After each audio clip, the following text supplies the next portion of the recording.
Hello, everyone. Welcome to this meeting of the South Kingstown Town Council. It is Tuesday, November 12th. The time is 7:30. Our first order of business is the pledge to the flag. Please rise and join us.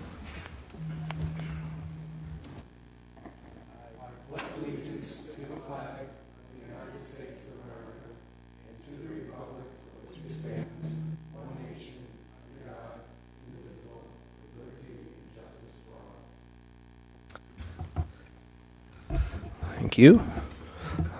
Will the clerk please take the roll? Council President Collins.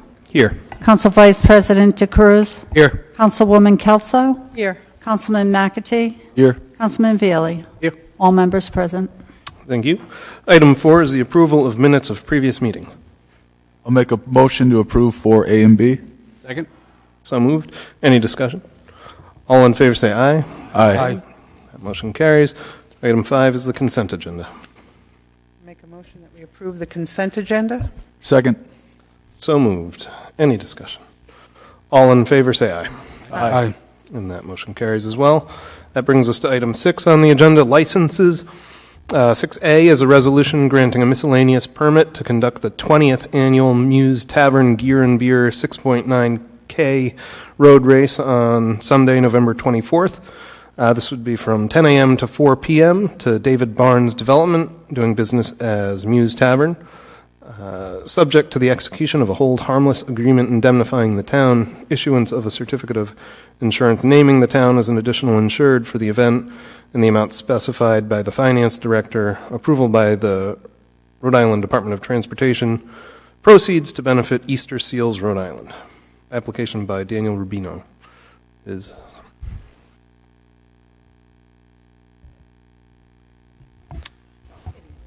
Good evening. State your name for the record, please. Judy Fortier. I'm the Development Director for Easter Seals, Rhode Island. Welcome back.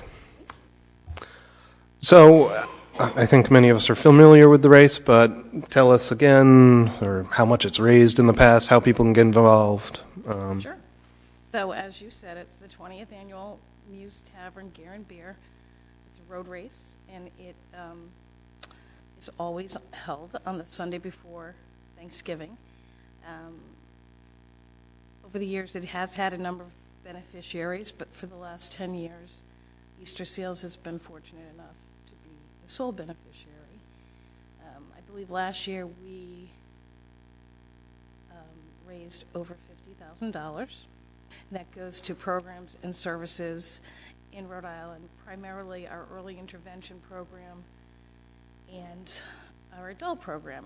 Our early intervention program sees children primarily in the South County area, although we do see some kids as far up north as Cranston, and we also see kids on Aquidneck Island and Block Island, so about half the cities and towns, but the core of the work we do for early intervention is in and around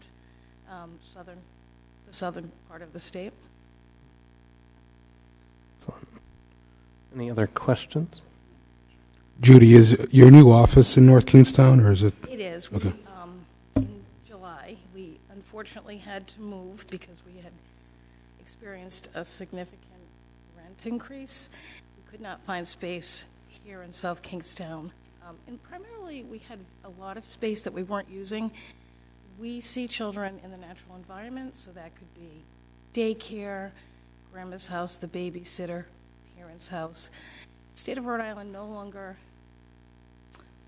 reimburses for children or groups, which we had been doing in our space over on Robinson Street, but we can't do that anymore. So we found some space that is just really for our admin staff and for staff like myself and a therapist to come in and share a shared space. So we were moved in by July 1st. Do I hear a motion? I'll make a motion to approve 6A. Second. So moved. Any discussion? Good luck. All in favor, say aye. Aye. 6B. Thank you. Yes, thank you. Oh, you're 6B. We probably could have just taken both of those, couldn't we? Anyway, a resolution granting a Class F 19-hour beverage license to Easter Seals of Rhode Island. This is for an event to be held on Sunday, November 24th, 2019, from 10 a.m. to 4 p.m. under a tent in the parking lot at 456 Main Street in conjunction with the Muse Tavern Gear and Beer 6.9K road race. Motion to approve 6B. Second. So moved. All in favor, say aye. Aye. Now, good luck. Good luck. 6C is a resolution granting a victualling license for the year beginning December 1st, 2019 to Kabuki Kingstown Corp. Applicant Yunqing Lu, please come to the podium. Tell me how wrong I got your name. And Hi, how are you? Yeah, my name is Yan, and I'll be the new member for the Kabuki restaurants. very good. I think many of us are familiar with Kabuki. Are you planning on changing anything? Because right now we don't change anything for the food, we actually just working on the kitchen, like that'll be new modeling for the kitchens. Like, Mm-hmm. Okay. Any other questions from council members? Very good. Do I hear a motion? I'll make a motion to approve item 6C. Second. So moved. Any discussion? All in favor, say aye. Aye. Motion carries. We'll see you later on. Yes. Yes. Well, we're going to be dealing with further licensing in a little bit.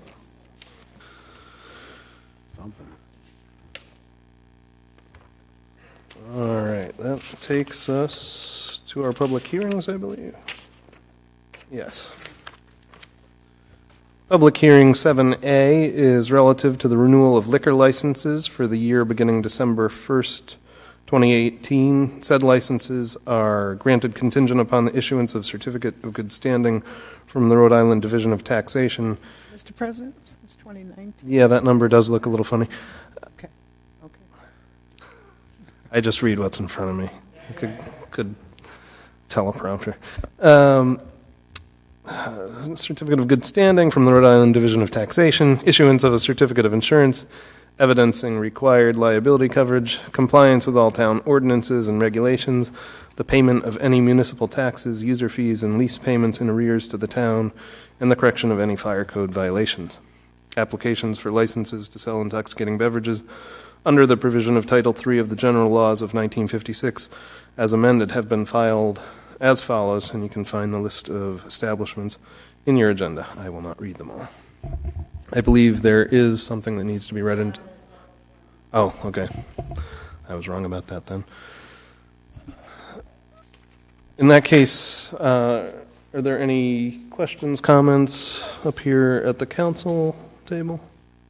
Do we need to make a motion to amend that to 2019? I'll make a motion to amend the date beginning December 1st, 2019. Second. You can do that. When you got to the motion at the end, I was just going to have you do that. So you don't have to make two motions. So, okay. Yeah, we'll hold off on that for a second. All right, but yeah, before we get there, no comments at the table here. This is a public hearing. Of course, the main reason we want to hold it is to get input from the public. If there's anybody who would like to speak to any of the renewals of these liquor licenses in the audience, please come forward and make your case. All right, very good. I'll make a motion to close the public hearing. Second. So moved. Any discussion? All in favor say aye. Aye. And that public hearing is closed. And do we have, if we have a motion, I will need to recuse on one of these. On the Class T theater liquor license, I will recuse on the Pump House Music Works. I would entertain a motion to approve all the other. Make a motion to approve Agenda item 7A minus the Class T theater. I'm looking for it. It's a Class T legitimate. Theater for the Pump House Music Works. Second. So With the amendment of the dates to reflect beginning December 1, Thank you, 2019. Rory. Yes, so it'll be all the language in that first paragraph, except, as Rory just mentioned and Deb earlier, the date's 2019.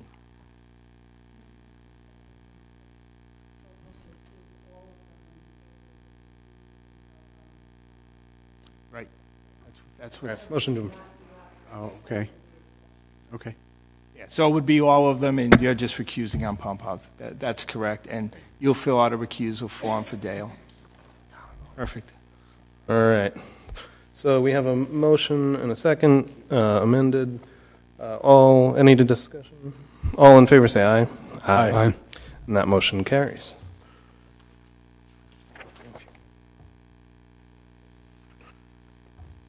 And that brings us to public hearing. Many pages down the road. 7B.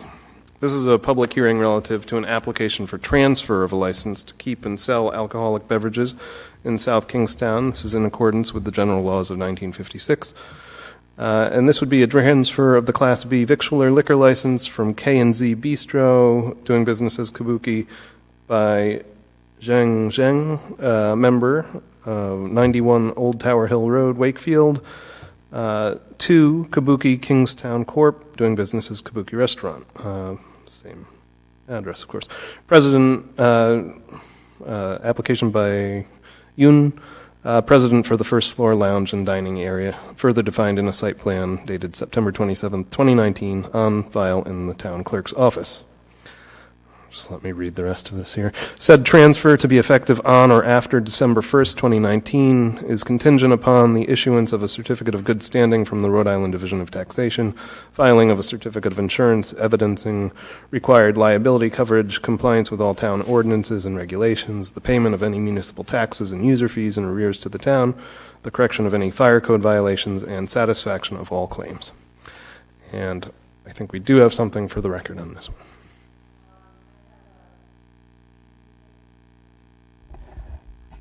A communication from Gregory Mancini on behalf of Rhode Island Distributing and Horizon Beverage due to indebtedness to those two corporations. In Rhode Island Distributing, the indebtedness is in the amount of $2,442, and for Horizon, it's $549.58. Very good. Were you made aware of those? Yeah, I actually called last week and I made the payment for $2,400 for both company, and they said they will clean up like by this week's. Yeah, because normal before. Yeah, I'm sorry.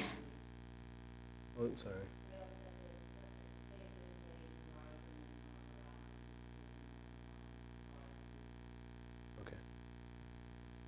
Yeah, because before they say usually it will pay like every month, like when the end of the month we send out the check, like by the end of the month we don't have any problem. Like by last few years, I don't know why this bring out right now.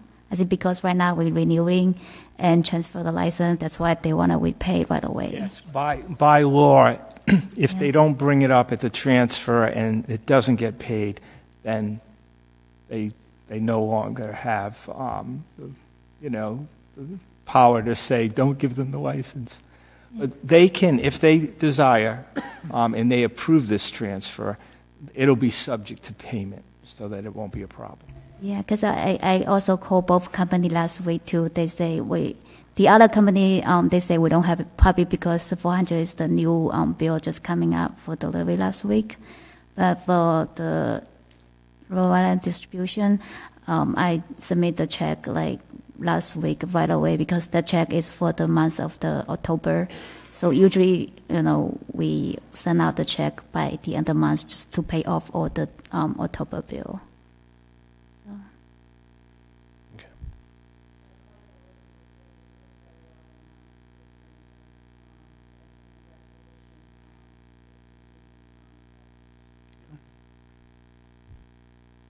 Very good.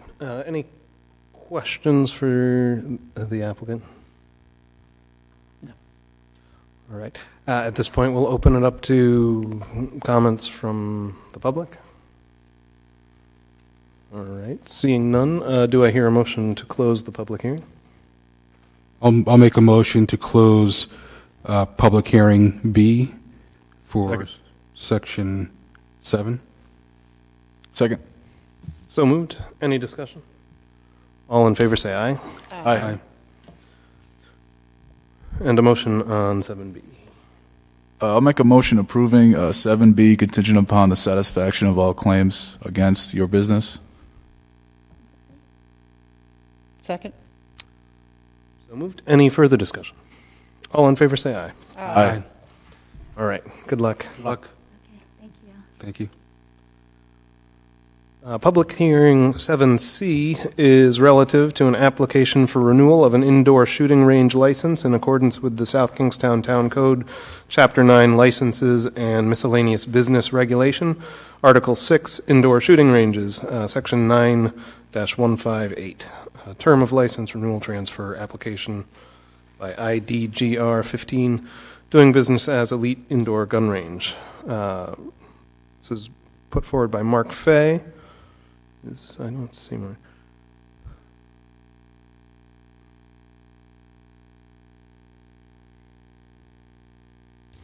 Chief.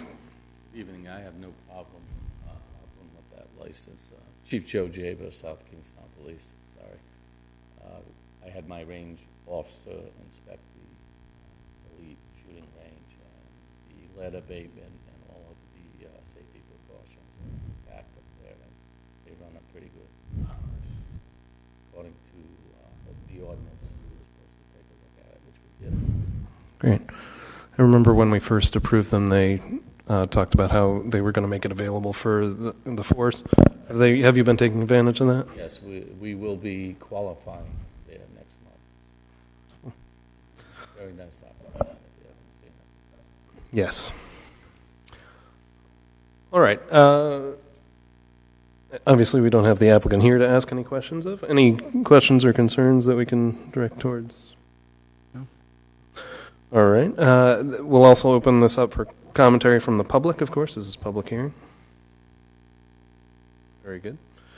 Do I hear a motion on this public hearing to close it? Motion to close public hearing 7C. Second. So moved. Any discussion? I might as well stay up here. Oh. I just had a, okay. Yeah. Well, all in favor say aye. Aye. Aye. And do I hear a motion on 7C? I just have a question for you. If someone's a member of the club, should I not be voting on it?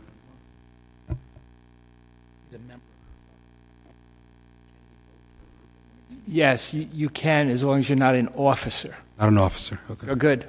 Just want to double check. Motion to approve 7C. Second? So moved. Any discussion? All in favor say aye. Aye. And that motion carries. 7D is a public hearing to consider proposed amendments to the Town Code, Chapter 10, Motor Vehicles and Traffic, Article 1. This is in general, Section 10 through 12, Boulevard and Street Stop Signs designated. This is for Fairgrounds Road and Waits Corner Road, and it would make a four-way stop intersection requiring all vehicular traffic to stop in all directions on approach to the intersecting roads. Yes, Joe Jaber, Police Chief. This is a location that we've had some problems with. Nothing major, but a lot of the residents are complaining about speeding, which I understand. With the intersections, where the two streets come together, there's no stop sign for Waits Corner Road, and people use that as a shortcut to avoid the Route 2 and Route 138 light, and they head for that intersection, and they're not required to stop as they approach from Waits Corner. Many times they'll take that right on the fairgrounds without slowing down or stopping, or they could go straight ahead 100 yards through there is the Amtrak, the railroad track. So So it's a very confusing intersection, and it's the perfect location to have a four-way stop sign to end that confusion and make it a little safer for people using that area, and maybe cut down on some of the traffic to URI that are using it for a shortcut, because it is a residential area. All right. Any questions for the chief? No. I think this is a good change. Any comments from the public on this matter? There is a photograph with your paperwork, I think, too. It would make it clearer to see where those signs would go, or where the present signs are. I've definitely taken that road as a shortcut before, and I'll tell you, it's not actually a shortcut. Yeah, it depends on how the light is. All right. You won't be taking it anymore. That's good. At least you have to stop first. That's right. All right. Do I hear a motion to close this public hearing? Motion to close the public hearing, item 7D. Second. So moved. Any discussion? All in favor say aye. Aye. And that public hearing is closed. Make a motion to approve item 7D. Second. So moved. Any discussion? All in favor say aye. Aye. Thank you, Chief. Thank you. And that brings us to item 8, communications. Communications 8A is a resolution adopted on October 15th, 2019 by the South Kingstown School Committee to recognize and proclaim what is now Columbus Day as Indigenous Peoples Day in the school district. This was continued from our last meeting because the link was not working. What are we going to do with it?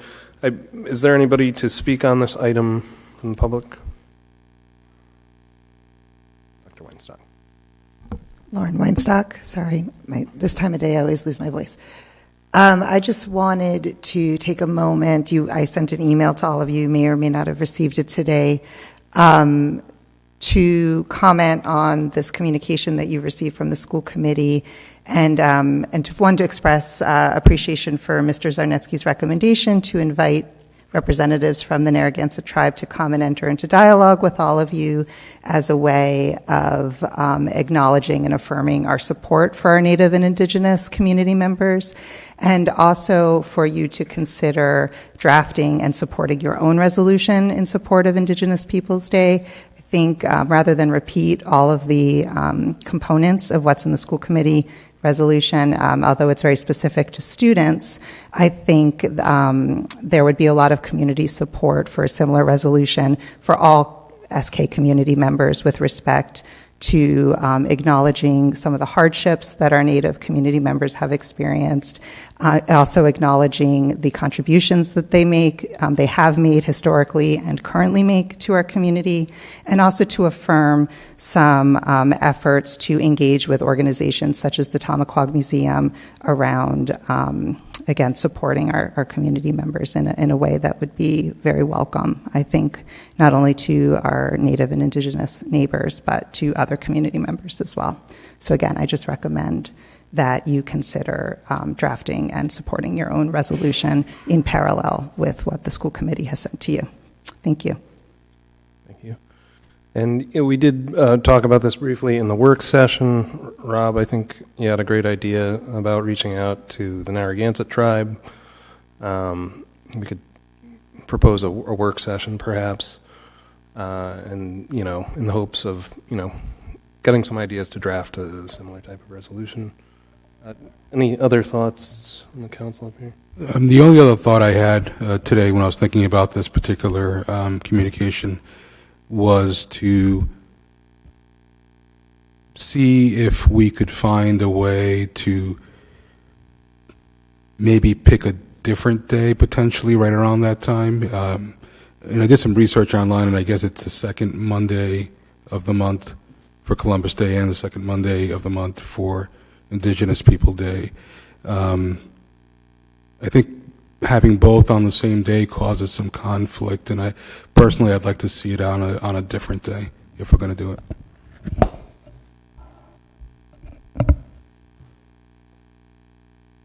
it. Personally, I agree with all the language in the resolution that was put together by the school committee. However, I do not see any need to do away with Columbus Day. I think if we'd like to move forward and do something as Columbus Day / Indigenous Peoples Day, I'm comfortable with that. Again, I support the resolution. I just do not see a need to go away with Columbus Day. I think Bryant raised an interesting point. If we want to keep Columbus Day as is and then designate another day as Indigenous Peoples Day, I could support that. But that's where I stand as far as it.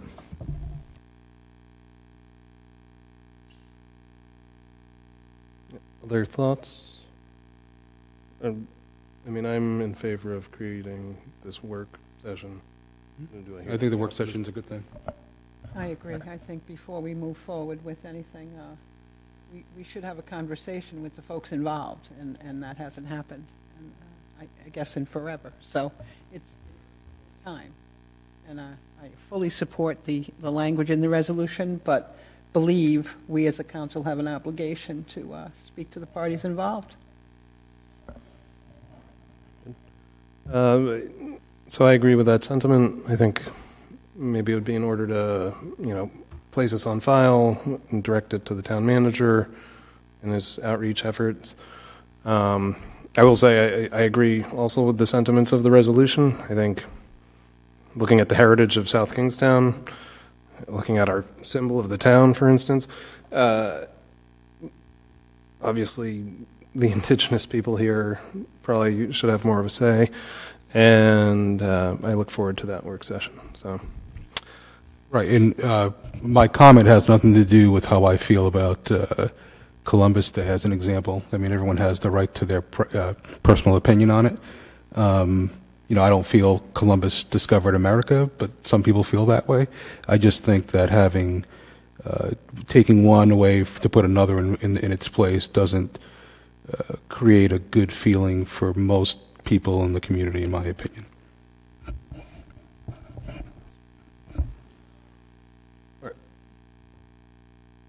And so do I hear a motion? I'll make a motion that we direct the town manager to engage in communication with the leaders of the local tribes to schedule a meeting in the future, whether it be in a work session or at a town council meeting. Second that. So moved. All in favor say aye. Aye. Aye. That motion carries. That brings us to communication 8B, a letter dated October 25th, 2019, from Robert Gaudreau, President, Cathedral Development Group, to the South Kingstown Housing Authority, seeking their support and approval to allow Rhode Island Housing to provide a project-based voucher contract for 14 units at Meadowbrook Apartments. We received this. We did discuss it at some length during the work session. So, Rob, why don't you give us a little bit more background on this? So the background on this is that the Cathedral Development Group owns Meadowbrook Apartments. They are seeking financing to improve the Meadowbrook apartment complex. They've advised us that they're intending to invest a significant amount of money, equivalent to about $50,000 per unit, to make repairs to kitchens, to bathrooms, and to the interior and exterior common spaces in the complex.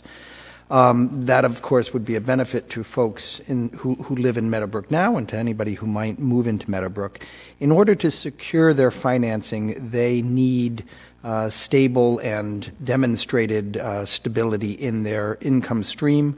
They have 14 units of housing in the apartments right now that are not subject to a voucher from HUD, which is a guaranteed income stream for those apartments. They'd like to see those 14 apartments become voucher units, and in order to get that approval, they need for the local housing authority to tell the Rhode Island Housing that has those 14 vouchers that it's okay to go ahead and do this. The letter is a letter addressed to the commissioners of the Public Housing Authority. It's CC'd to the town council. The commissioners are being asked in that letter to send a letter to Rhode Island Housing basically blessing the proposed creation of these 14 vouchers for that apartment complex, and that the town has no objection, or that the Housing Authority has no objection to their doing so. We heard tonight from a commissioner from the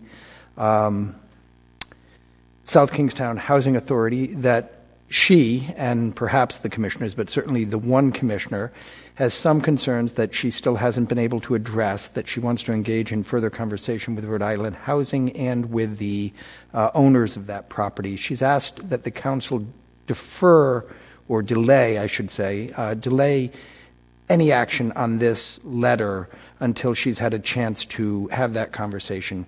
I've offered to engage in that conversation with her and to work through any questions, issues that the Housing Authority may have with the Rhode Island Housing Department and the property owner over the next couple of weeks. The commissioner's next meeting is not until the first week of December. The council's next meeting is the 25th of November. If the council would like to delay any actions on this letter, advisory though it is, it's merely an advisory action. But if you'd like to delay taking any advisory or giving any advice or any recommendation or any encouragement to the commissioners, that's certainly appropriate. It's not going to affect the timeline, since the commissioners will not authorize the signing of a letter such as been requested by Cathedral until at least the first week in December anyway. I think you're fine to do so. But we're talking about an advisory opinion. It really is. I mean, I will say this. I think that the Housing Authority right now, given that its executive director has resigned, given that they have an active recruitment out there currently, is in transition, and the commissioners don't want to take any risky action there. It's hard for a commission that doesn't have an executive director on the ground to take any action such as the action that's being requested here, which is to write a letter that has legal consequence. We do not object to these 14 out-of-jurisdiction vouchers coming into our jurisdiction. They're reluctant to do that. It doesn't make any difference, I think, whether or not we approve it today or the following week. But at the same time, you do have Cathedral Properties who is looking to see that there is some support in the community. That's correct. I think you're exactly right, though. If the council were to direct that we send a note to the commissioners of the Housing Authority that we'd encourage them to do this, that you'd encourage them to do this, it would be some support. I think the owner of the property would feel somewhat better because they know that they're not meeting with resistance locally, but it wouldn't necessarily expedite their financing. It wouldn't expedite their application with Rhode Island Housing. It would simply be a nice gesture. If the council holds off and makes that nice gesture on the 25th, I can't tell you it'll be any stronger or better. It might be if in that 2-week period we're able to alleviate the concerns that the one Housing Authority Commissioner has expressed tonight.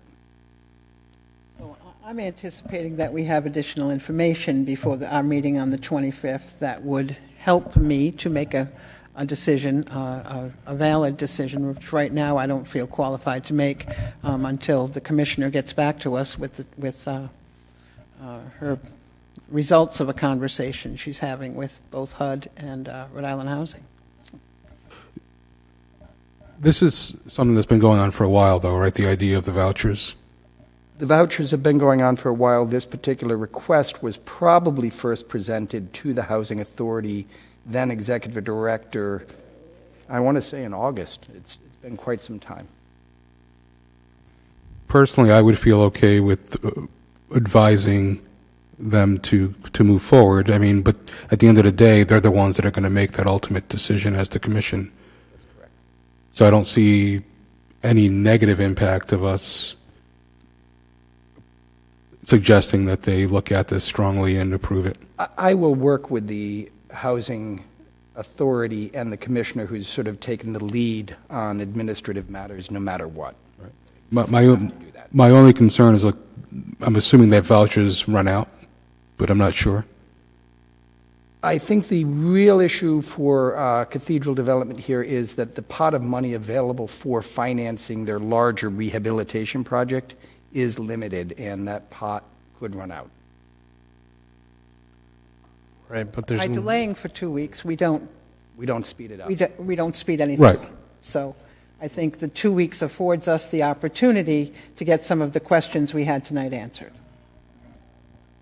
And we've been asked to hold off for a couple weeks by the commissioner for, a town board, which I don't think was an unreasonable request, given that she's trying to have conversations ongoing with this group and Rhode Island Housing. She thinks it makes those conversations easier to have, and I think that's a good request. So I would be in favor of, leaving this for another couple weeks. I'd like to request that we bring in the president of Cathedral Development Group as well as the chair of the Housing Authority to our next meeting and further discussion. So Cathedral's a fairly large group. The president may or may not be available. I'm certain that we'd be able to get somebody from Cathedral. If we make it more general and ask that they send a representative, I think they're likely to be able to accommodate that request.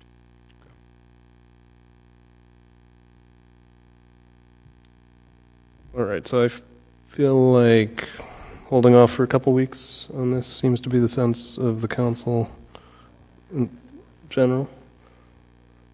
All right. You gonna say something, Rob? So I just want to make sure the request is for a representative from Cathedral Development and the chair of the Housing Authority? Is that That is correct. okay? I mean, we can make that request. We're still going to put this on the agenda, and we'll take it up at the next meeting, whether they're here or not, I think. But they should be informed that we're going to be discussing it. Their input would be welcome.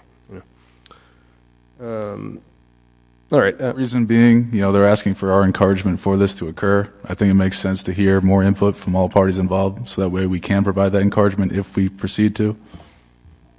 I'll reach out to them tomorrow. I know they're looking for whatever support they can get. They see this as a make or break for their deal.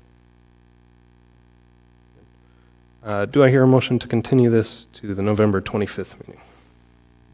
I'll make that motion. Second. So moved. Any discussion? All in favor say aye. Aye. Any opposed? One opposed. All right, by a vote of 4-1, that motion carries. Item 8F is an email dated October 29th, 2019 from residents of Winchester Drive expressing... Mr. President, Oh. you skipped D. Oh, sorry. I circled that. So items D, G, and K are all related to the school facility plan. I think we might address them all together. Are there any of these communications that the council wanted to deal with any particulars on?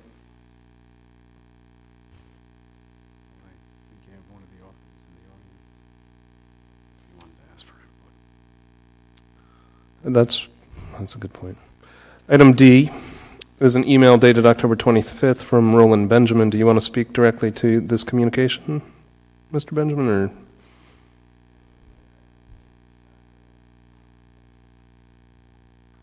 Hi, Roland Benjamin. You've seen the letter. You've also seen some action that's been occurring within the school district and the school committee itself. There is already new guidance being discussed as we speak at the school committee meeting. I want to the only thing I want to suggest in this whole process is the same thing I've been suggesting all along. We're watching a scope creep in my opinion, in the wrong direction, getting bigger in price tag, smaller in actual scope of work, and felt like it was hitting a point where we can stop it. So I sent this letter out asking for a reset. Started to see some of that. I realize this will be moved on to the school building committee.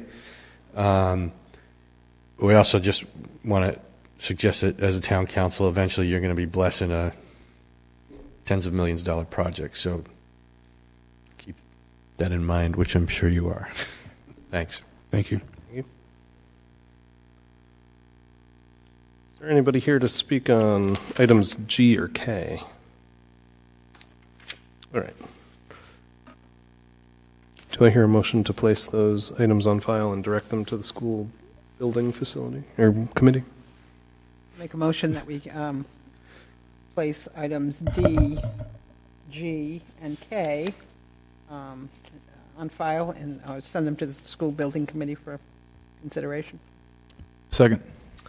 So moved. Any discussion? All in favor say aye. Aye. And that motion carries. That brings us to 8F, an email dated October 29th, 2019, from residents of Winchester Drive expressing concerns with the condition of the water main system in their neighborhood and the postponement of repairs. Is anybody here to speak on this communication? Rob, do we have any? Well, as the email notes, this is a Suez infrastructure challenge. It's one that we communicate with Suez on regularly. There's just an awful lot of old infrastructure. They prioritize things the way they do, and all we can do really is encourage them to keep our customers and our taxpayers first and foremost in their minds. Beyond that, we have no regulatory authority or power to force a different management of their infrastructure. So, if the residents still have an issue, though, what actions could they take? Would that be civil on their end, or?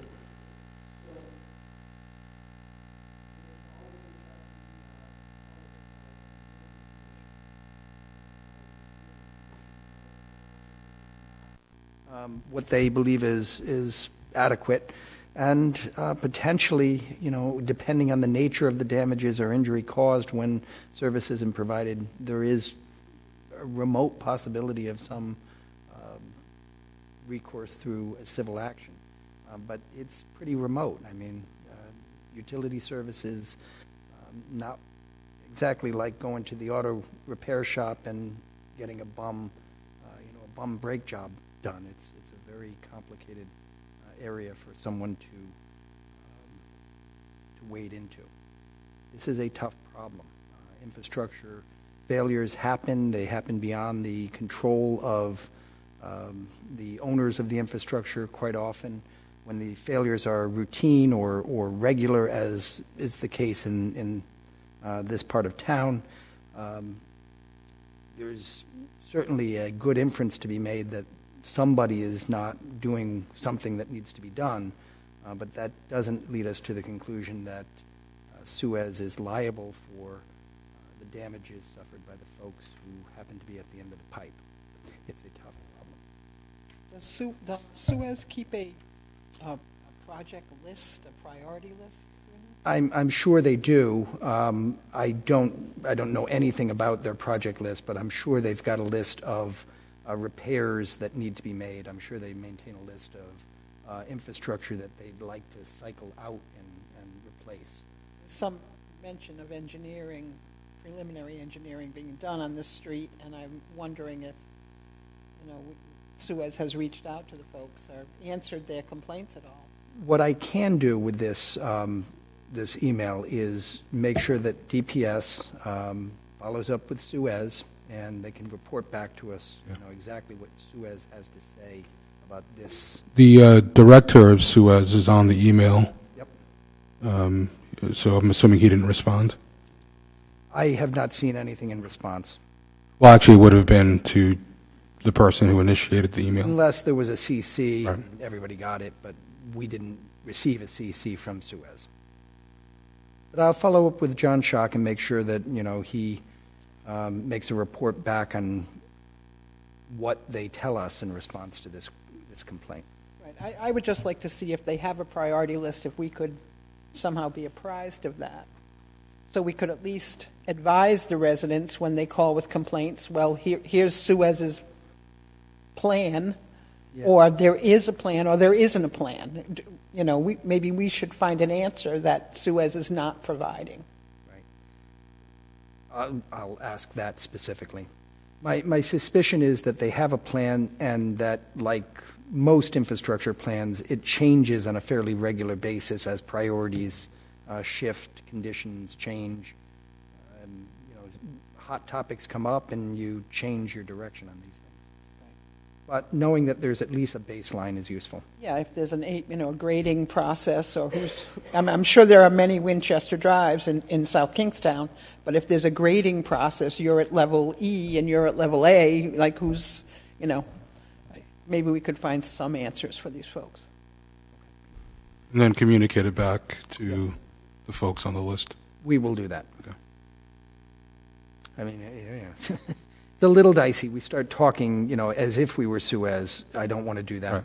But we will definitely make sure that Suez provides us as good an answer as they can, and that we get back to the resident and let them know as well. Do I hear a motion on this item? It's item F. Yeah. I'll make a motion that we ask the town manager to give us a little more information or communicate with Suez on item 8F and get back to us and then to the residents. Second. So moved. All in favor, say aye. Aye. Item J is an email dated November 5th, 2019 from Andrew Campanella, President of National School Choice Week, requesting a proclamation recognizing January 26th through February 1st, 2020 as School Choice Week in South Kingstown. I'll make a motion that we place item 8J on file.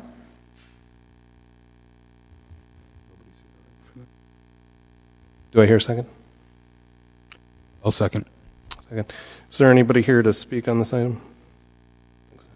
All right. Any discussion? All in favor, say aye. Aye. That motion carries. Item L is an email dated November 6th, 2019 from Richard Moniz expressing concerns with URI students hosting noisy parties that disturb the neighborhoods around Berth Avenue in Kingston. I believe Mr. Moniz is here, or somebody from the area.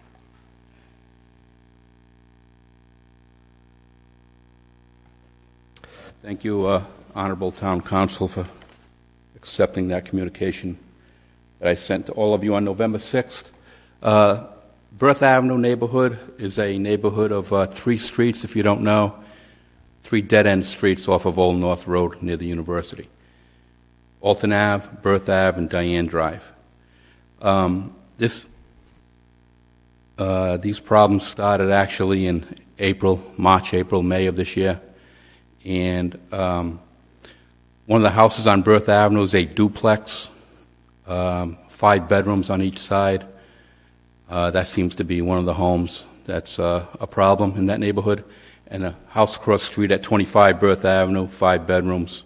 And they're all rented to URI students. And I just wanted to make it very clear that this is not all about URI. I understand there are party houses all over the place, probably Narragansett, South Kingstown, but in particular, these 2 houses are rented by URI kids. But anyway, I tried to address this problem with the owner of the duplex this summer. My wife had told me that he was over there cutting his lawn, so I went over there to talk to him, to explain to him what was going on in March and April. And he said to me, if you have a problem with my house, you can contact the property manager, which is Ann O'Brien Realty. I said, okay, no problem. The other house across the street, 25 Berth Avenue, I spoke to that owner, Steve Lasalandra. It's also owned by Edward Cianci. I talked to Mr. Lasalandra about his house, the parties at that house, kids drinking, loud noise late at night, climbing the roof of the house with their red cups. It was a nuisance to the whole neighborhood. He said he would keep an eye on it. He said if there was a problem to call him. So when the kids came back to school in September, and I want to make this as quick as possible because I know I don't want to ramble on. You have my communication. It started in September with the first couple of parties, so I called Ann O'Brien Realty on September 17th, talked to someone there for 3 minutes on the phone, and they said they would have the property manager for Ann O'Brien call me back. He didn't call me back the next day or the next day, so I called on the 20th to speak to the property manager, and I spoke to someone else in the office for 9 minutes, and they said they would have the property manager contact me to try to talk about the problem or resolve the problem with the students at the duplex. I'm still waiting for that phone call from the property manager. This continued on. I went to the police department last week and got the police reports for all the calls for service on Bertha Avenue for loud parties, and since September 1st to roughly November 1st, they've been there 9 times. 9 different times. No one was cited each time, but they broke up parties. Since then, I called the owner too on November 1st of 25 Bertha Avenue. He never got back to me. I know my neighbors have contacted him, and I understand he's recently gone through an issue with his family. And Mr. Cianci has been in touch with one of my neighbors. He said he would keep a close eye on it. The bottom line is this. This past Sunday, at 2 o'clock in the morning, the South Kingstown police were there, and they did cite 2 URI kids. I've been in touch with URI, the Dean of Student Life, Dan Graney, who I believe is here tonight. I know he's here. They've been very good to me, very cooperative. They can sanction the kids if they're cited, so I understand these kids that were cited on Sunday are going to be sanctioned by the university. Now, the problem is when the police, and I have nothing against South Kingstown police, they've been very good, very professional, and they're out there doing their job. But they have their hands tied. They have their hands tied when they go to these parties. Your zoning ordinance doesn't cover loud noise in a residential neighborhood. There is no zoning ordinance, am I correct? Please? There is none. Shouldn't there be one? Don't we fall under the state noise ordinance then? There are. I understand exactly the issue because I'm very familiar with the same issue in Bristol with Roger Williams University and the same issue in Narragansett with the University of Rhode Island. There are various things, depending on how widespread this is or is becoming, there are things we can do to amend our ordinances to give the police additional tools. You've heard about, the orange stickers they placed on the houses in Narragansett when they become out of control. And those have all been held to be legal by the court, the federal court system. So I can work with the police chief, figure out exactly what the issues are. I think we all know what the issues are. They're basically loud parties in the middle of the night, middle of the morning, disturbing the residences, and what can be done to both find the students and the landlords. Because frankly, until you get to the point where the landlords have to pay, very little gets done. It's something that I think is going to need a little bit of time to put together. Been suffering, I guess, for a while here, but it can be done, and we can look at what other communities have done successfully, and that we know will be upheld by the courts.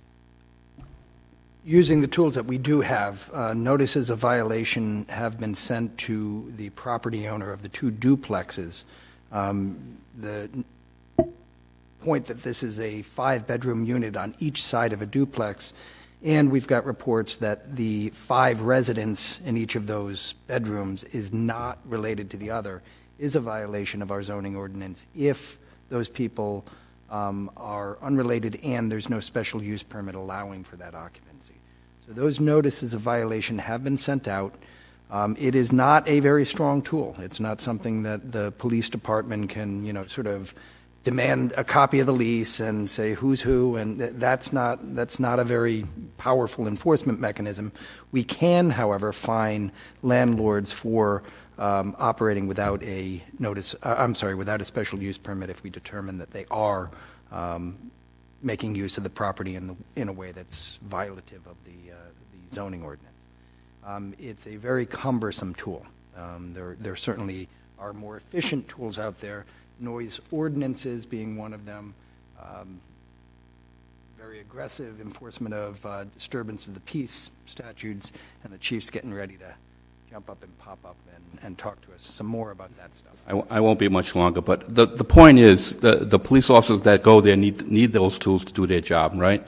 So, and all the communities surrounding South Kingstown, Narragansett, Hopkinton, Charlestown, Newport, Westerly, they all have municipal courts. South Kingstown does not. Am I right? So why can't that be done? Why can't I know it has to be introduced by the General Assembly. Can that be done through this honorable town council or the town manager or at all? It's something that we're working on, and we attempted last session to get that in, but it was not. What happened again, Rob, on that? So it was, the town council has directed that we request that the state legislature authorize the establishment of a municipal court here in South Kingstown. That resolution and request were forwarded to the state legislature last year near the end, the second half of the legislative session, and it was reported to committee for study. It did not get out of committee. It is the first thing on our list to do as the legislative session begins again in January. It's the first request we've made of members of the delegation, and we will do everything we can to provide the information and ensure that that legislation is met favorably this year. Okay, and I want the town council to know that we understand that college students they're gonna party. We understand that, and I even tried to address it with the students that were there in March and April because they were cutting through my property in our backyard where my 10-year-old granddaughter plays, and we had to put up a fence to stop it. So, and I know there are some neighbors here from that neighborhood sitting behind me, and I'm sure they want to air their issues. I mean, this has gotten to the point where it's a blue-collar neighborhood with people with young families, elderly, and people have to go to work in the morning, and you can't sleep. You just can't sleep because of the parties. And I know the police department has done their best so far, but you need to help your police department. You need to give them tools like in Narragansett, and they've cracked down a lot in Narragansett. I know they have, and I've been told because Narragansett Police Department is cracking down and citing landlords and students, they're moving here now. So I know our neighborhood is not the only neighborhood in South Kingstown where there's party houses. There's got to be other neighborhoods, I'm assuming. The chief would know. But if you don't hear from, if you're going to hear from someone else in the future about these issues and problems, we're looking for help. We're looking for some guidance from the town council. City Manager, Mr. Zarneski. Mr. President, if I may, I think that you've struck on one of the best tools available to municipalities. I do think that having a municipal court where these issues can be addressed locally is huge. It expedites the adjudication of these cases. It's a very real intervention. I think it's a very powerful tool. As this legislation is introduced again this session, having folks out in the community contacting their state legislators and saying, this is important, this is a priority that affects my quality of life, is one thing that the neighbors, folks living with this problem can do that could have a very positive effect. So I'd encourage you, please, call my office. We'll figure out what the schedule is for this stuff, and we'll make sure that the state legislature doesn't see this as just a municipality asking for a revenue stream or something like that. This really was initially the council's objective was to improve the quality of life for residents. Now, part of that is just making it easier for residents to get to court, but the other part is making sure that there's a forum where these problems can be resolved. So this is big. This is a big problem, and it's a problem that a municipal court could help solve. I'd encourage you to, help us get there. Do you think it will happen? I think that it's more likely to happen if it is perceived of not as a municipal government initiative, but as a community initiative. So having folks in the community who say this is important to me would make a difference. And when will that begin again, please? January. January. I can call your office to find out when. Yeah, absolutely. Yep. But you could, you could start contacting state representatives now, Okay, letting them know it's important and will. building support. I will. I promise I will. I'm sure my neighbors will too. But thank you for your time. I appreciate it. Thank you, Mr. Muniz. Yeah, Chief, if you wanted to just sort of discuss some of the enforcement mechanisms that are available to you at this point, and Yes, as Rich mentioned, we summoned a couple of people Sunday night, and what we used is the town ordinance for improper conduct. The catch-all on the improper conduct is, of course, you have to have the evidence there that it's disorderly conduct. There are a lot of different steps to that town ordinance, and we also need a complaining witness. Some ordinances, some places, the police officer can be the complaining witness, but in this particular ordinance, we can't. So we cite them for improper conduct. That's a petty misdemeanor. That means it carries jail time. So it's a little stronger than someone mentioned the state ordinance for noise. That only carries a monetary fine. The state disorderly conduct is different, but it really doesn't cover that particular situation. It has to be a disturbance in the... I don't have all of those clauses in front of me for that, but it would be difficult to charge with the state disorderly. But with the town ordinance does fit, but we have to have a complaining witness. And I understand that these folks, that neighborhood is so close that any noise at all is going to disturb them. And when you have 10 or 15 cars in the driveway at that house and the windows are open, it's probably pretty loud. So what we're trying to do is when the folks call, we'll go up there. I put out an email to all of the patrols to start citing. I put that out last week, myself and Captain Bucco, to start citing the students. But, you know, I don't like the idea of giving the students a criminal record, but it comes to a point where you have to do that, even though it's only a town ordinance. But I mean, they have to get the message. And I spoke with the building inspector today, and he said that he, as the town manager mentioned, he sent out those notices to the homeowners, about 3 people per unit. As far as getting an answer back, you can see how often Rich got an answer back from the owners. So it's very difficult to prove that there is a zoning violation. It would be nice to be able to prove that there are 5 people in each unit that are unrelated, but we can't go in there and prove that. We have no right to go inside the house. So that would be difficult for the police to do. But we'll stay on it. We'll keep sending out. I've got the patrols every shift checking. I've also put out a notice on parking on that street. It's no parking on either side. But that ordinance runs from 7 a.m. to 3 p.m. to cover the students who are parking there to go to class.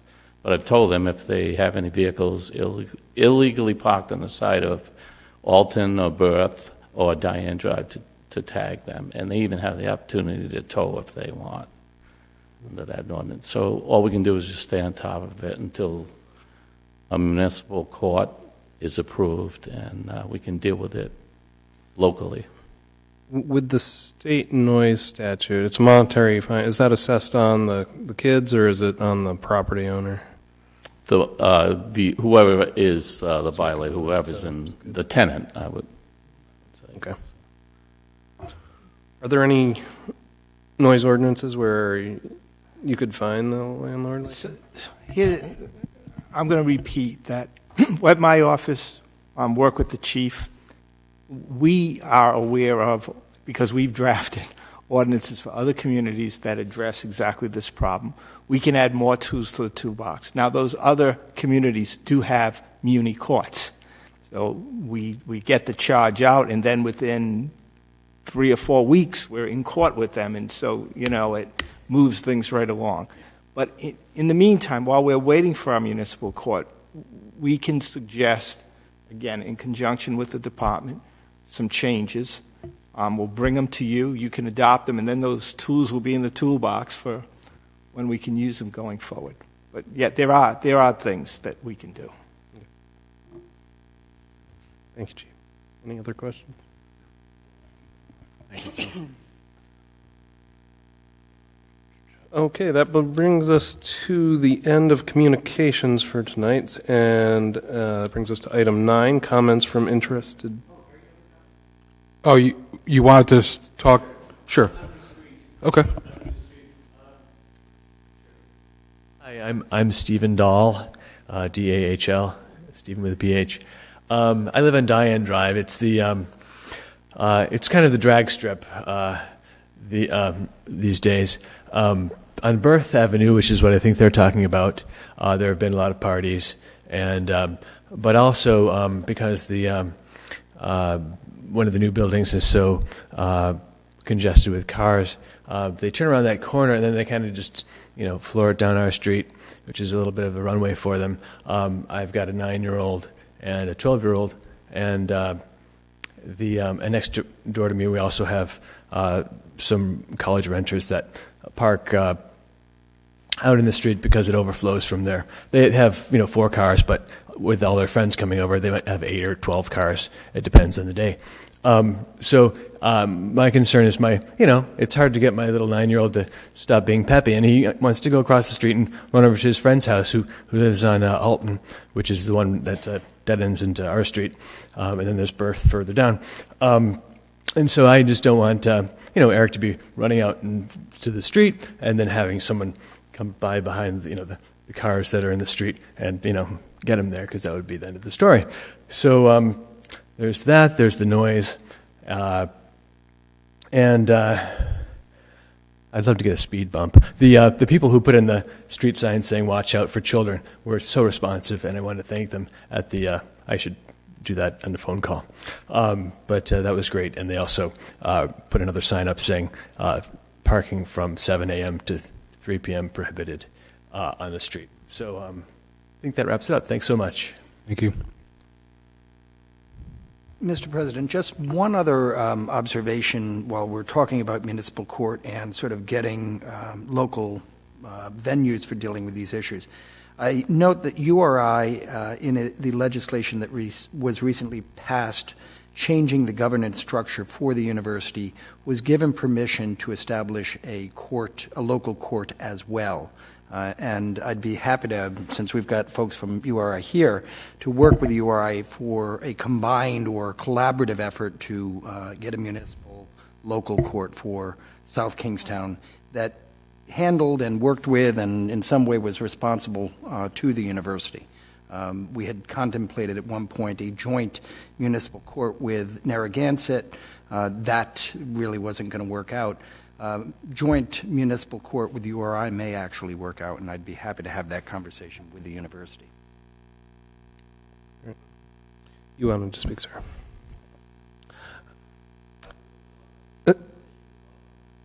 Yes. Everybody who come up, just make sure you state your name for the record.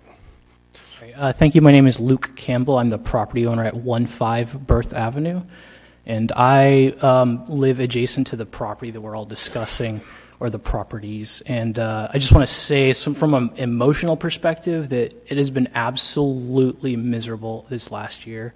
My girlfriend and I have not had a sound night's sleep without wearing earplugs, period.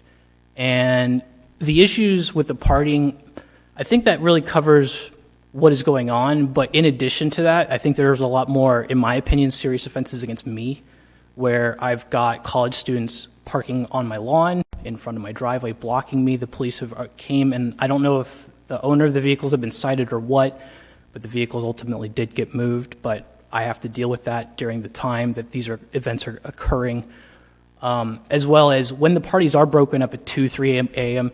I know it, regardless of whether or not I am the caller, which I have called several times, because all of the people from the party, they're very drunk and intoxicated, and they will cut through the property onto my property. So they're trespassing, and I have groups of 15, 20, 30, 40 people on my lawn outside my bedroom window, drunk, yelling, screaming, fighting.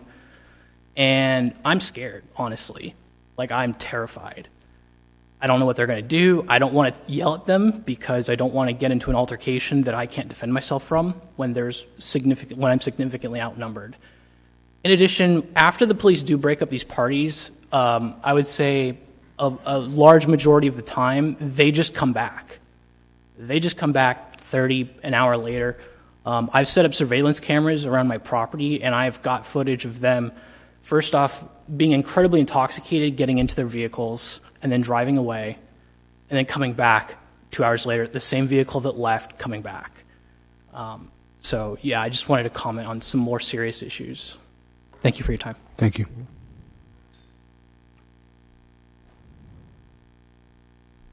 So for the record, my name is Andrew Bird.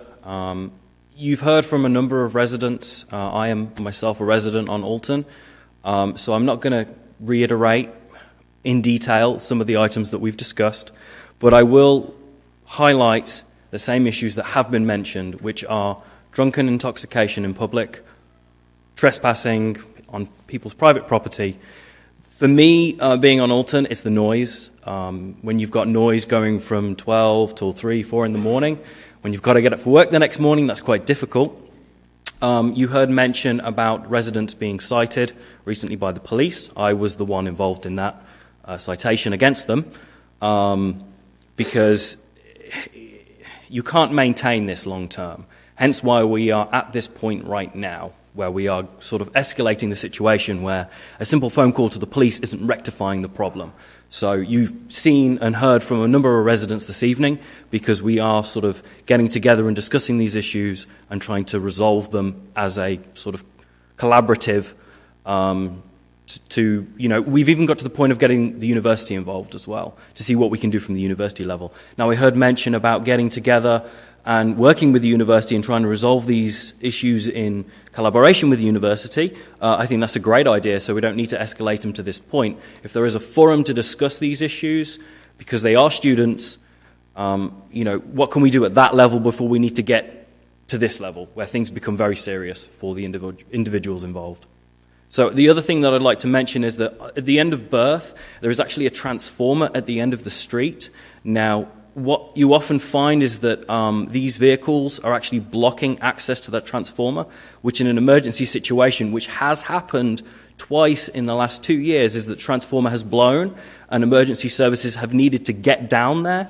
I think that adding credence to what has already been said about vehicles occupying both sides of the street, I think that it is actually, illegal to park at the end of the street blocking those transformers. So that's another point that we should probably look into and address. So, thank you. Thank you.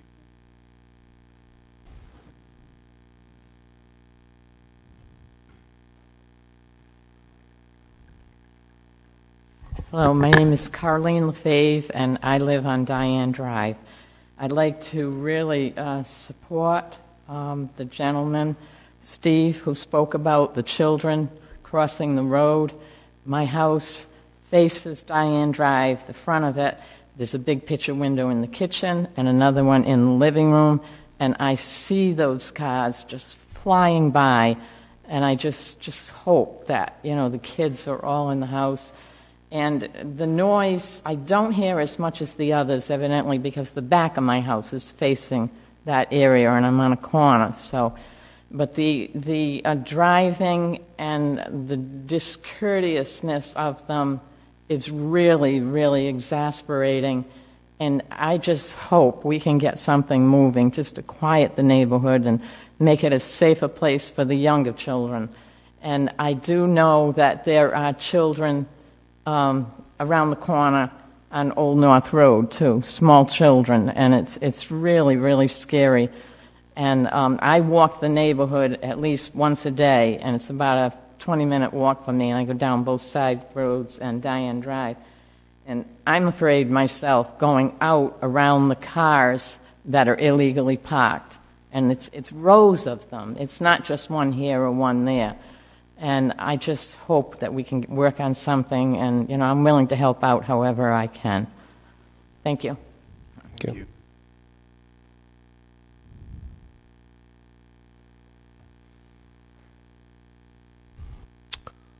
All right. At this point, what would we like to do with item L? I might recommend that you refer the matter to the manager in the solicitor's office. Again, we'll work in conjunction with the department, and we'll come back to you with some ordinance changes in addition to obviously moving forward with the municipal court issue. I'll make that motion. Second. So moved. Any further discussion? I just want to thank everybody for coming and raising this up to our attention. And no, obviously it's not a problem that just you face in the community. So we will take actions to address it. All right, all in favor say aye. Aye. So item 9 is comments from interested citizens. This is everybody's opportunity to get up and speak. Just state your name for the record and tell us what you're thinking. Chris Iredale, Wakefield. Retired South Kingstown police officer, 29 years. Sympathize with these residents. I've been there, done that. The improper conduct statute in this town is weak, basically unenforceable, unless you get a complaining witness that will sign a statement. Most will not. Municipal court doesn't amount to a hill of beans unless you give your police department the tools to do their job.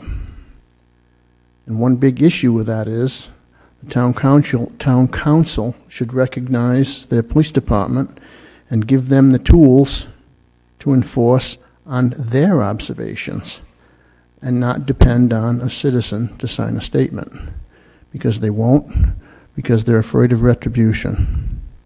That's all I had to say on that. Thank you. Thank you.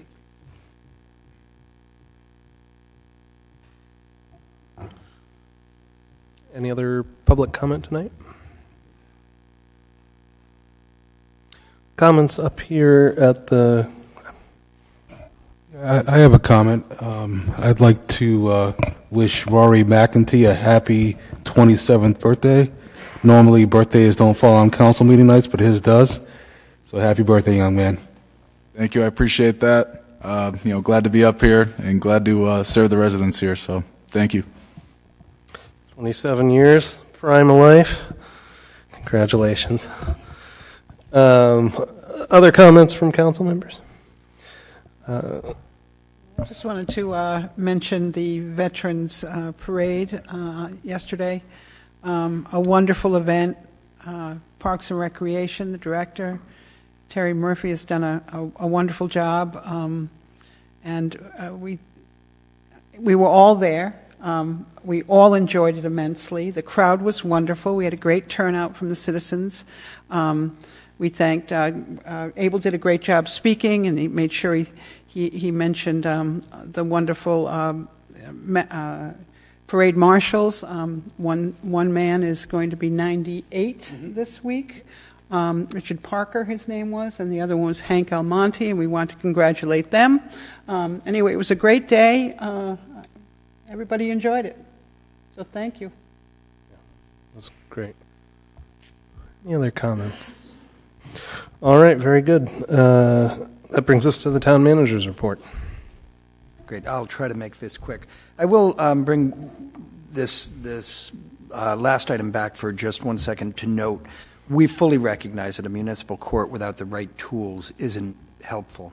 However, having the right tools and having to go to state court is also more cumbersome than what we'd like. I think the two things, ordinances that give the police the discretion and the authority that they need to act when they see something that's causing injury to a neighborhood or to residents in a neighborhood, is important. And then having a venue, a forum in which that can be resolved quickly is really the best way to do the administration of justice. It's not helpful to have, to make a federal case out of these things if we can help it. But it's important for us to be able to have teeth in our ordinances. Turning to the flag report, land swap, we'll talk about this as part of the larger executive session discussion tonight on property disposition. I will let the council know at this point, though, that we're still in a holding pattern. We're still waiting for an appraisal on the property that we would receive in exchange for town farm to be made more available, if you will. And as soon as we have a sort of go-ahead to let that appraisal go to the state of Rhode Island, we'll send on our application so that the Rhode Island Department of the Environment or Environmental Management can forward that on to the National Park Service. We are waiting at this point, and as soon as we get the okay, the approval to send the appraisal on to the state can send it on to the National Park Service. The application is complete as far as DEM is concerned. They're just waiting on approval to send it north of them. I reported at the last town council meeting that the cost of the radio system for public safety has come in higher than we anticipated. The consultant went out and did an evaluation of what needs to be replaced and what needs to be built in order to make our radio system effective in places where it's not effective right now. As I've described previously, there's a number of spots, particularly in the southwest of town, where the police and fire units simply do not have radio contact with each other or with the central offices, and that is a dangerous situation for us to have persist. We have begun to talk to the fire departments, fire districts, and the schools about what the needs of those entities is so that we can build those into the proposal that we ultimately need to put out on the street to get quotations from bidders on. Those conversations are ongoing. It's not going to reduce the overall cost. It may make things a little bit easier for municipal taxpayers, but you know, the same taxpayers are fire district taxpayers, so it's not going to make that much of a difference to folks here in South Kingstown. Nonetheless, it's important for us to establish a fair distribution based on whether the police are using the system or the fire department is using the system. That conversation is in full swing as of the last couple of weeks. The Matunic seawall project, the Matunic seawall hearing before CRMC was this evening, and as we were sitting here, Mike pointed out that he had received an email from, who did you get that was from? My partner, Andy Tights. They approved the seawall project. CRMC approved. It was a brutal hearing, was the report, but they succeeded anyway. So that approval for phase 2 is there, and now the only thing between us and having the seawall actually constructed and protecting Matunic Beach Road is $3 million, which we don't have. So we're going to continue to look for the monies to build the wall so that we can protect the road, but we have overcome all of the regulatory and administrative barriers, which is good news.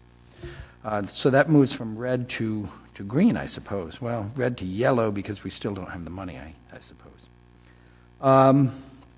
We have got a concern with the university that we've worked through this week. There's some construction going on at the intersection of Upper College Road and 138. There's a number of parking spots up on that section of Upper College Road that Kingston Library has relied on for years and years, and conversations with the university at this point are I'm optimistic that we're going to be able to come to a satisfactory resolution of the issue or the challenge there. Marina Park, moving down to the yellows, Marina Park leases are the subject of some discussion tonight in executive session. We have leases for 2 of the 3 tenants that are looking for lease renewals right now, and hopefully the council will find the terms that we've negotiated acceptable, and we will be able to put 2 of the 3 to bed. We will talk tonight about the 3rd during executive session. The issues there are a little, they're not super complicated, but they're a little bit more difficult than what we've encountered in the first 2. The Fairgrounds Road Industrial Park mandatory sewer connection directive from the Director of Public Services. I don't know how much the council has been made aware of this situation, but there is a property on Fairgrounds Road that was purchased by a developer some time ago with the idea that they would develop the parcel as an industrial park. As that project moved along a bit, the developer decided that was going to be too difficult, it wasn't feasible, and decided the easier way to go would be to simply subdivide the property into 5 units and 5 parcels and sell off each of the 5 parcels one at a time. The Director of Public Services had determined that a sewer connection has to be made to that property before the subdivision can go forward, and that decision has been administratively appealed. We are waiting for the appeal to sort of reignite, if you will. The appellant had requested a large access to public records record report. We produced all of those records some time ago, about 2 weeks ago. They haven't gotten back to us and said, now that we've got all the records and have had a chance to look at them, we want to schedule the date of the appeal. So we're waiting for that date of appeal, that request for the setting the date of appeal. This is an administrative appeal. It is an appeal from the Director of Public Services' decision that the connection must be made prior to subdivision to the manager. Essentially, the assertion is that he's either exceeded his authority or is factually wrong in some way. This is not some complicated legal theory. This is just a very plain vanilla assertion that the decision by the director was incorrect.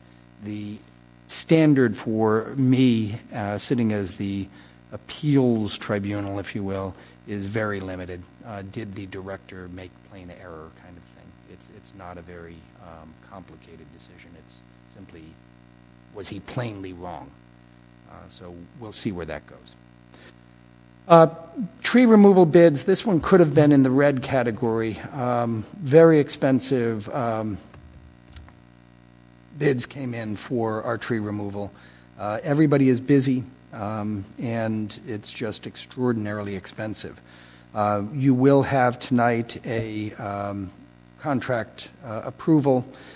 It's coming in well over what we expected it to be. We were budgeting somewhere in the neighborhood of $20,000-$25,000. We're over $100,000. There's an awful lot of tree work that needs to be done. Everybody is busy. It's expensive as heck.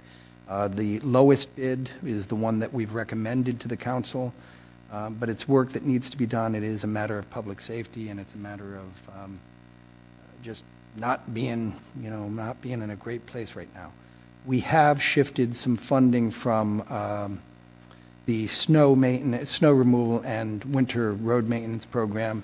If this should cause us a difficulty as we go through the winter, we will tap into reserves because we have to.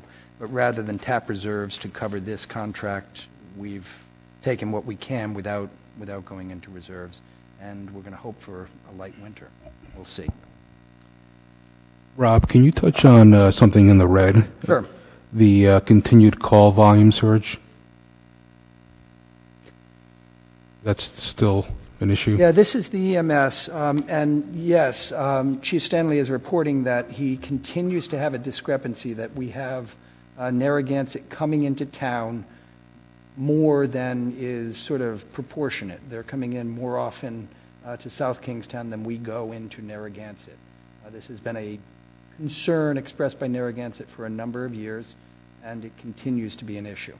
Now, the good news is that the EMS living quarters down at the old police station are going to be up and running for January 5th. So the staffing, the equipment, and the facilities are all on schedule. It looks like we are going to be able to start providing that 24/7 service out of the South Station on January 5th, 2020. So that will, address the issue, but we're still seeing that concern, and probably will see that concern from Narragansett right up until the time that we initiated 24/7 out of the old police station. Yep, it's a real issue and continues to be. And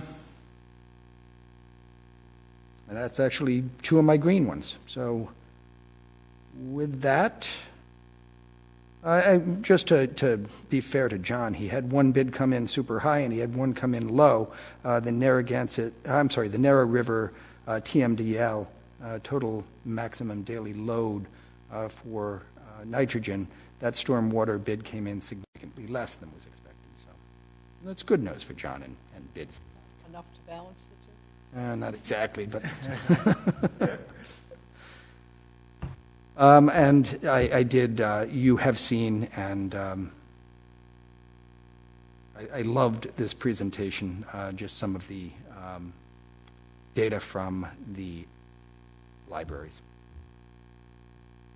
Continues to be one of the best circulation numbers in the state of Rhode Island.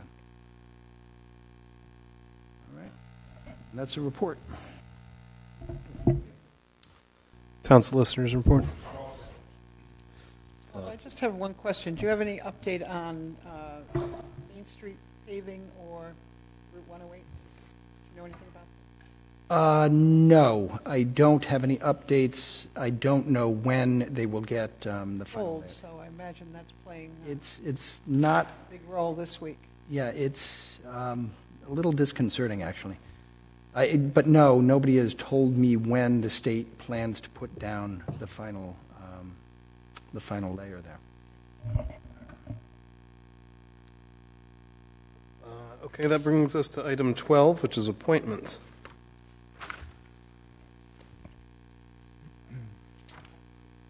I think that we can just tackle reappointments first. There was one I remember. Resolution to reappoint Richard Youngkin to the Historic District Commission for a 3-year term to end December 2022. Second. So moved. All in favor, say aye. Aye. Aye. Aye.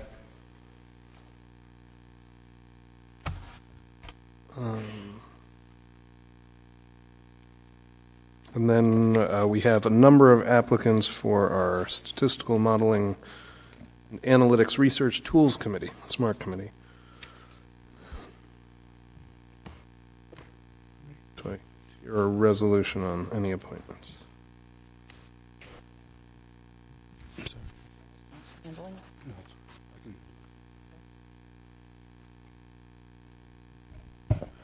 Should we, since we should do them one at a time, or?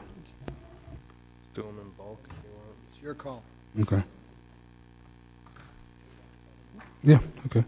I'll make a motion to appoint Susan W. D. Marcus, Lauren M. Weinstock, Kristen P. Johnson,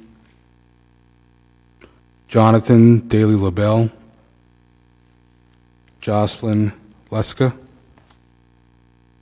Dorald Beasley, and Roland Benjamin to the Statistical Modeling and Analytics Research Tools Committee. Second. So moved. Any discussion? I'd just like it to also be known that the town manager has recommended that the council appoint all 7 applicants to the SMART committee. Any other comments? All in favor, say aye. Aye. Aye. And that motion carries. And I think that's the end of... The other motion I'd like to make, Dale, can you just double check? I couldn't. Her proper spelling of her name was it was Susanna, right? Not, Susanna? Who was that? Susanna. Okay. Just want to make sure I get it right.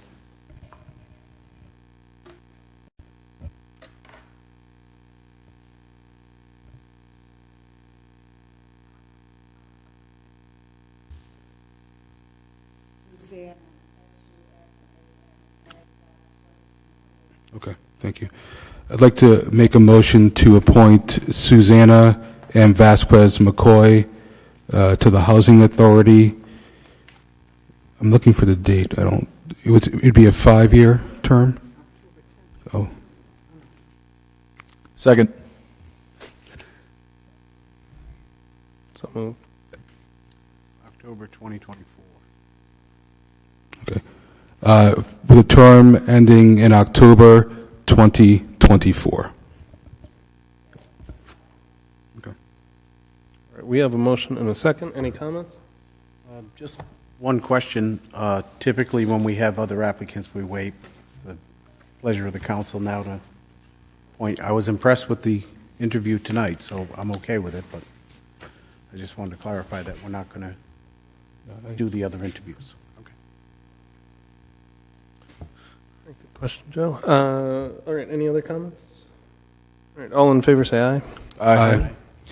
And that motion carries as well. Now that brings us to item 13, new business. 13A is a resolution continued from October 28th, 2019, supporting utilization of the small area fair market rent for the Section 8 voucher program operated by the South Kingstown Housing Authority, described in a memo from the principal planner to the town manager on October 10th, 2019. We have the principal planner here to discuss, or We do not. a planner. Jay, do you want to come up and talk to this one? Yeah, no, Kayla's not here tonight. Jay is our interim director. and Okay. This is really not his work product. This is also just sort of advisory to the housing authority, is that correct? That's correct, and this is part of the same request that was made by Cathedral Development. Cathedral Development really sees two pieces of local action, two local actions that will affect their ability to get financing necessary to improve the Meadowbrooks apartments.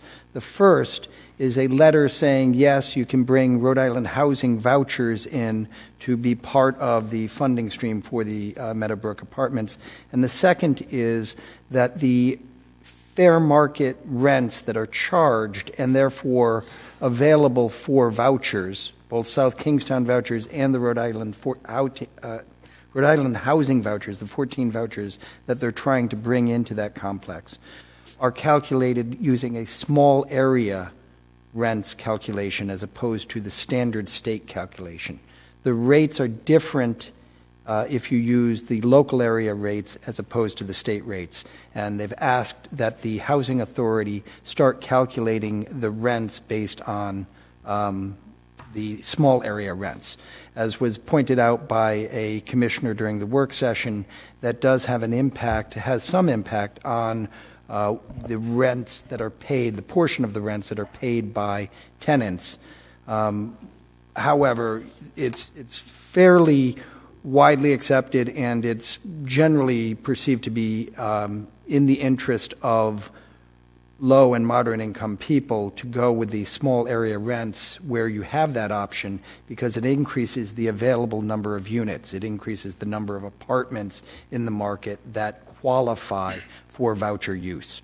The Cathedral Development folks have asked that the commissioners of the Public Housing Authority start using the area rents as opposed to the state rents, because it will up the rents that they can charge and up the availability of vouchers for their tenants. So this resolution is advisory and simply encourages the Housing Authority commissioners to consider doing just that, using the local area. All right. Do I hear a motion on 13A?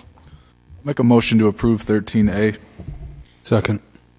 So moved. Any discussion? All right. All in favor say aye. Aye.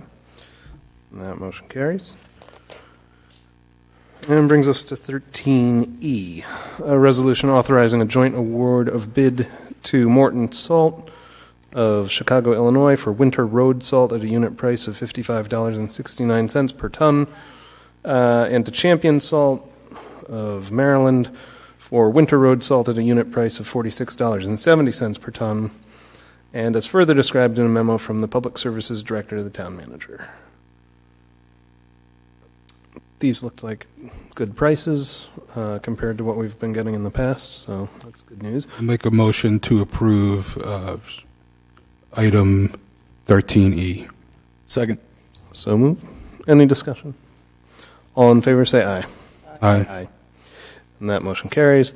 13F, resolution authorizing an award of bid to Northeastern Tree Service, 100 Pontiac Ave in Cranston for municipal tree and stump removal services in an amount not to exceed $87,220, including a $5,000 contingency, further described in a memo from the Public Services Director to the Town Manager. Motion to approve item 13F. Second. So moved. Discussion? All in favor say aye. Aye. That motion carries as well. 13H is a resolution authorizing an award of bid to Bulldog Fire Apparatus, Demers Ambulances of Woodville, Massachusetts, for one Ford F450 4x4 ambulance per bid specifications in an amount not to exceed $239,844, including the trade-in allowance and options. Further described in a memo from the Director of Emergency Services, Medical Services to the Town Manager. I'll make a motion that we approve item 13H. Second. So moved. Any discussion? All in favor, say aye. Aye. That motion carries. 13J, resolution authorizing an award of contract to South County Hand Car Wash and Detail of 529 High Street for car wash services per the unit prices referenced below. Unit pricing to be held through June 30th, 2020, with the option to extend one additional year, inclusive if mutually agreeable to both parties, and further described in a memo from the police chief to the town manager. Make a motion to approve 13J. Second. So moved. Any discussion? All in favor, say aye. Aye. Motion carries as well, and brings us to item M, a resolution authorizing the submittal of 2 grant applications to the Rhode Island Department of Environmental Management for funding through the 2020 Recreation Acquisition and Development Grant Program for the purpose of planned capital improvements at Saugatucket Park and Old Mountain Field, further described in a memo from the Director of Leisure Services to the Town Manager, dated November 6th. I'll make a motion that we approve 13M. Second. So moved. Any discussion? Hope we get these. I know we've been looking for this funding for the restrooms at Old Mountain Field for a while. All right, all in favor say aye. Aye. That motion carries. Item N is a resolution authorizing an award of contract to Axon Enterprise of Scottsdale, Arizona for TASER program expenses.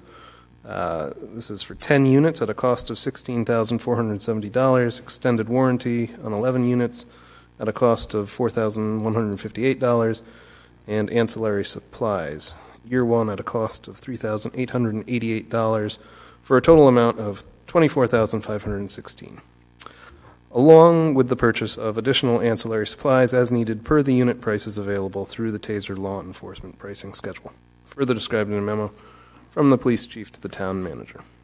I'll make a motion that we approve item 13N. So moved. Any discussion? All in favor, say aye. Aye. That motion carries as well.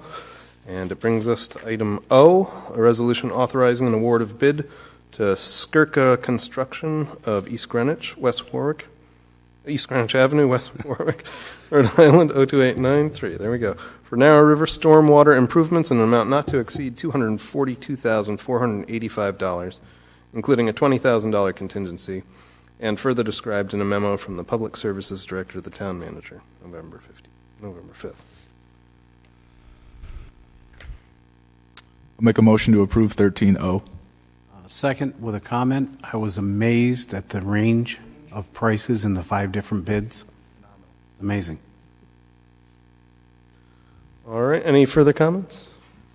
All in favor, say aye. Aye. And that motion carries as well. That brings us to the end of tonight's public agenda. Mr. President, before you close out, I'd like to amend my manager's report. All right. There is a red and a green flag that I just want to draw to your attention and to the public's attention. After 39 and a half years, the town clerk has informed me that she plans to retire in February. And I just want to take the opportunity to note that that is, without a doubt, a red flag for the town and a wonderful green flag for her. Yes. Wondered where he was going with that. Thank you, Dale. Thank you, Dale. Thank you.